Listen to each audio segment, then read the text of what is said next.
मान लीजिए मेरा एक बेटा है, अभी-अभी उसने शादी की है और अभी-अभी मेरे घर में एक नई बहू आई है। अब मैं जो उसकी सास हूँ, मैं उसको अपने घर के सारे रूल रेगुलेशन बताने शुरू करूँगी। जैसे आपको 5 बजे सो के उठना है, 6 साढ़े 6 बजे तक आपको नहा के रेडी हो जाना है, 7 साढ़े 7 बजे तक आपको नाश्ता बना के रेडी कर लेना है और घर के तमाम काम मैं उसको बता दूँगी। बर्तन, झाड़ू, पोछा, जितने भी काम होते हैं, लंच, डिनर, एक-एक चीज़।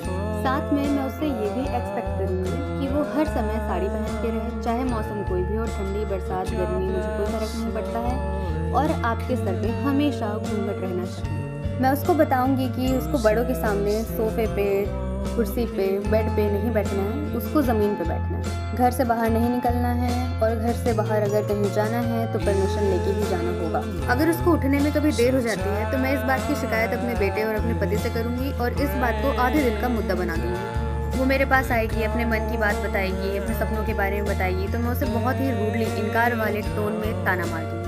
साथ ही जो ज़िम्मेदारियाँ मैंने उस पर लादी थी, अगर उससे छोटी सी भी गलती हो जाती है तो मैं पूरे मोहल्ले, पूरे गली में, पूरे नात रिश्तेदारों में उसकी बुराइयाँ करती फिरूँगी। बीच-बीच में बातों-बातों में ही मैं उसे ये भी फ़ील कराती रहूँगी कि वो किसी और घर से आई है, ये उसका घर नहीं है। मुझे और मेरे घर वालों को उससे कोई मतलब नहीं होगा कि वो किसी की बेटी है, उसे भी किसी ने प्यार से पाला होगा या उसके भी कोई सपने होंगे, ये तो हो ही नहीं सकता।